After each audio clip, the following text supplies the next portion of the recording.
You know that moment when your entire world shatters in a single heartbeat? When the person you love, the person you've shared your life with, turns out to be a stranger? I thought I understood betrayal. I thought I'd felt pain. But nothing prepared me for what I discovered about my wife of 15 years. And absolutely nothing prepared her for what I had planned in return. Smash that like button, hit subscribe, and keep watching, because the best part's coming up next. You can call me Thomas. That's not really important. What matters is the truth. And how, when someone tries to destroy your life, sometimes the best revenge isn't anger. It's intelligence, patience, strategy, and when you wait long enough, justice has a way of serving itself cold and beautifully deserved. It all started with a phone call I was never meant to hear. I had come home early from a business trip to Chicago, hoping to surprise Caroline. I was tired, jet-lagged, and honestly just looking forward to seeing her. We'd been together since we were 25, built a life together. I ran a consulting firm. She worked part-time at an art gallery. We lived in this stunning house in the suburbs, our dream home, or so I thought. As I pulled into the driveway that Tuesday afternoon, I noticed something odd. Her car was parked out front, but so was a sleek, unfamiliar BMW just across the street. I didn't think much of it. Visitors happen. But as I reached the front door, I heard her voice through the open window. She was on the phone, and her tone, it was light, excited, flirty. Nothing like the cold distance she'd shown me for months. "I can't wait until this is all over," she said. "Once the divorce is finalized, we can finally be together properly. No more sneaking around. No more lies." I froze. My stomach dropped. "The lawyer says with the evidence we have, I'll get at least 60%, maybe more. Thomas has no idea what's coming. He's so trusting, so naive. He still thinks we're working through a rough patch." I couldn't breathe. I stood on my own doorstep, hearing my wife, the woman I built a life with, laughing behind my back, plotting to tear everything apart. And worst of all, she was right. I had thought we were just going through a tough season. I'd suggested therapy. I brought home flowers. I tried. And now, it all made sense. Then I heard the name, Bradley. "You're going to love the house." That name, Bradley Morrison, her new boss. The charming, well-dressed man she'd casually mentioned over dinner. The same man she was now planning to build a new life with, using my money in my house. I backed away from the door like it was on fire. I didn't confront her. I didn't say a word. I just got in my car, drove to the far side of town, and sat in a coffee shop for hours, trying to process what I'd just heard. My wife was going to take me for everything I was worth. She had a lawyer. She had evidence. She had a plan. But what she didn't have was me playing along. By the time I came home that night, acting as if nothing had happened, I already had the beginnings of a counterplan forming in my mind. The next few months were hell. I had to smile, make small talk, pretend I was still the clueless husband who believed in his marriage. Meanwhile, she was coming home late, planting little emotional landmines around the house and documenting everything. From messy rooms she staged herself to overheard conversations with her sister about how cold and angry I'd become. She was building a case, playing the long game. But I was too. First, I hired my own attorney, Patricia Hendris, sharp, fearless, and with a courtroom presence like steel. I told her everything, from the overheard call to Caroline's behavior. Patricia barely blinked. "She's going to claim emotional neglect, maybe even abuse," she said flatly. "It's a script. I've seen it before. But we'll write a better ending. We got to work, hired a private investigator, dug into Caroline's financial records, and within weeks, we had everything. Photos of her and Bradley checking into hotels, financial statements showing she'd been hiding money in secret accounts, and more. But that wasn't the most shocking part. That came when we discovered the evidence she was building against me.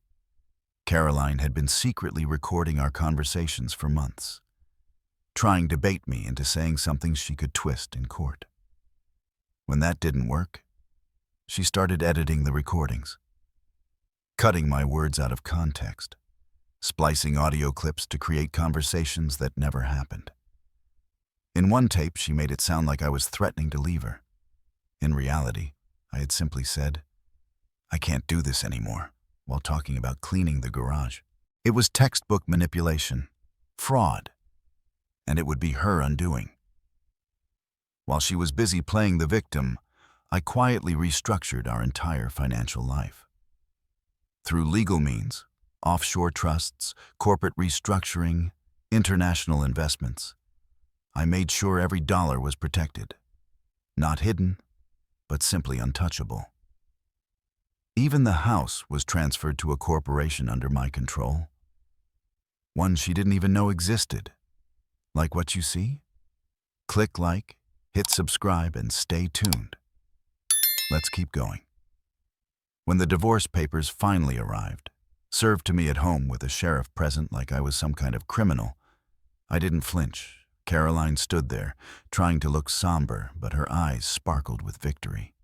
She was asking for 70% of our assets, the house, alimony, and even filed for a restraining order. She was convinced she'd already won. "This seems pretty comprehensive," I said, glancing at the stack of papers. "You must have been planning this for a while." She gave me the fakest look of pity I've ever seen. "I just want what's fair, Thomas." What followed were 6 grueling weeks of court proceedings. Caroline came armed with her flashy attorney and a mountain of fake evidence.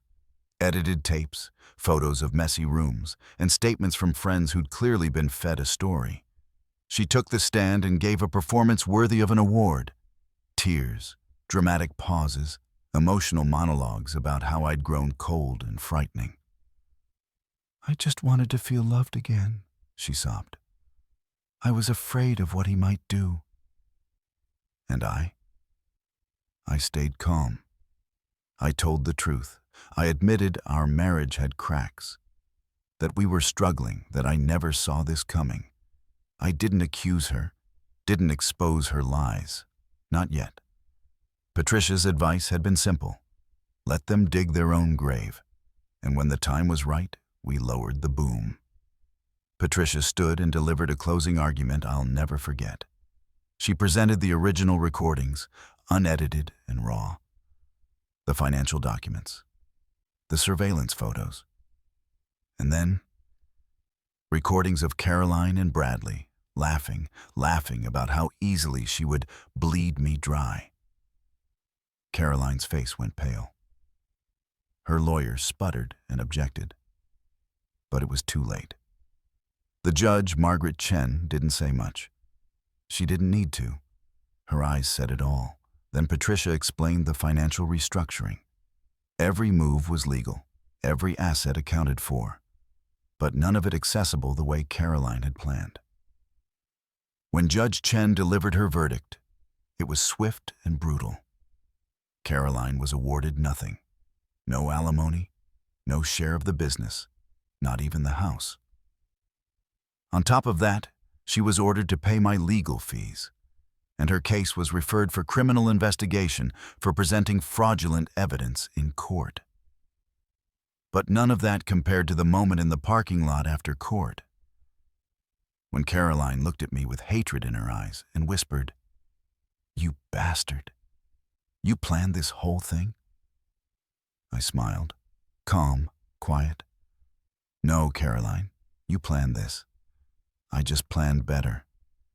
Bradley predictably disappeared. He didn't want a broke, disgraced woman facing possible charges. Last I heard, she moved to Portland, living with her sister, trying to start over. I hope she finds peace. Truly. But I won't lose sleep if she doesn't. As for me, I moved on. I sold the house, downsized, expanded my business internationally. The financial protections I put in place ended up being some of the smartest moves I've ever made. And I'm with someone new now. Her name's Rachel. She's honest, sometimes to a fault, but after what I've been through, that's exactly what I need. Do I feel bad about what happened to Caroline? No, because I didn't destroy her life. She did that all on her own. I just refused to let her destroy mine. She thought I was the nice guy, the weak one, the fool. But sometimes the quiet ones aren't clueless. We're just patient. And in the end, patience is the most powerful weapon of all. A few days after the trial, I found a note in the mailbox. No return address. Just one line. I underestimated you. Yes, Caroline, you did. And you were wrong. You know, stories like Thomas's aren't just about betrayal. They're about resilience. It's easy to focus on the revenge, the strategy, the win. But what really sticks with me is the strength it takes to stay calm when your world is crumbling. Most people would have lost their mind. But Thomas didn't just survive, he outsmarted. And that's what makes this story powerful. It's not just a tale of justice served. It's a reminder that keeping your composure in chaos is sometimes the sharpest weapon you can carry. If this story hooked you like it did me, make sure to like this video, subscribe for more true story breakdowns, and share your thoughts in the comments. What would you have done in Thomas's shoes? Until next time, stay sharp.